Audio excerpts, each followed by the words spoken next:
Welcome back to another calculus video. Today we're going to be talking about the multivariable chain, okay? And specifically we'll be doing the example find. Let me make sure that's visible for you guys. Yeah, perfect. Find dz dt, where when z here is equal to cosine of yx squared. So function of two variables here. And x is equal to t to the fourth minus 1, 2 minus 2t. And y is equal to 1 minus t to the sixth. Okay?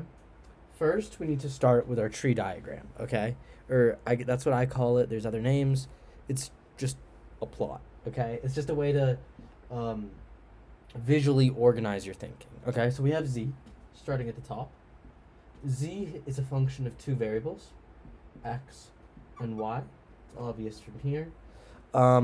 Then we also know that x is composed of t and y is also composed of t. And so our goal is to find dz dt, okay? So if you think about it, we're going to take the partial derivative. So dz, a little better here. So dz dt, actually we can do it right. dz dt is equal to the partial derivative of z with respect to x, the partial derivative of z with respect to x, times the partial derivative, or times just the derivative of x with respect to t.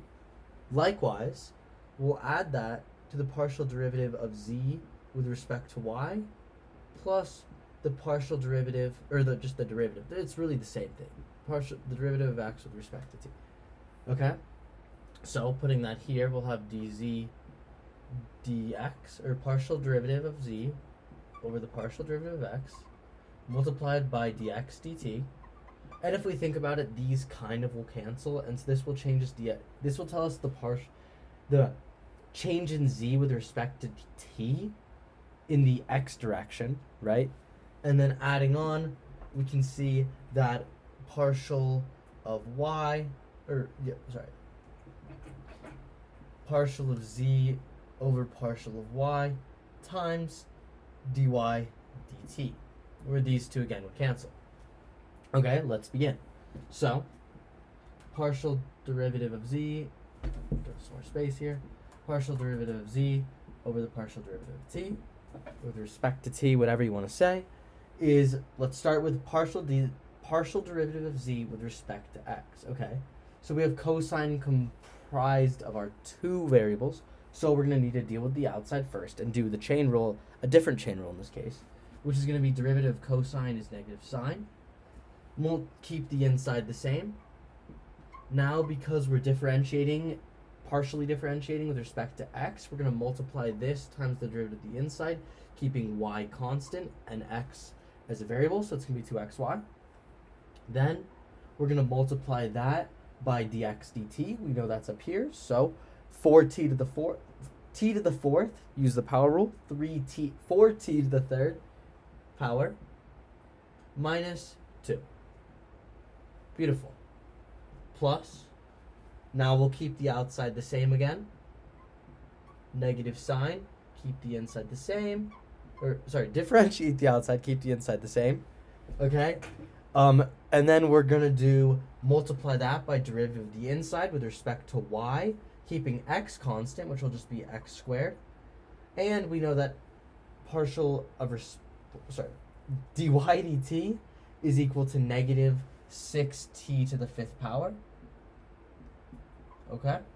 Doing some cleaning up here, we can see that negative 2xy sine to the yx squared multiplied by 4t cubed minus 2 plus negative times negative is a positive. We're going to have x squared 6t to the fifth sine of yx squared. Now is the fun of substituting back in. because x is equal to this, and because y is equal to this, we're going to have to get all of it with respect to t, because that's what we're looking for, right? We're not looking for it with respect to x and t, or else this would be a valid answer. We're looking for it in respect to t. So let's do that, okay? So we know that x is equal to t to the fourth minus 2t, so we're going to have negative 2 times, and I'm going to give myself even a little more space here. Yeah, so we're going to have negative 2 times t to the fourth minus 2t times 1 minus t to the sixth times sine of, okay, y, what is y? 1 minus t to the sixth times x squared, which would be t to, we'll just keep it simple for now. Okay. Multiplied all that by 4t cubed minus 2. Plus here, we have x squared again, so now we'll have t to the fourth minus 2t quantity squared times 6t to the fifth sine of what we had over here. So I think that was 1 minus t to the sixth times, put it down here, t to the fourth minus 2t quantity squared, double bracket, and this is going to be our answer here. And we'll hit that with the QED MF, that which has been demonstrated. Thank you, guys. New lighting setup, so the videos should be looking a little better. Yeah. I'll see you guys on the next one. I think I'm going to make another video on directional derivatives.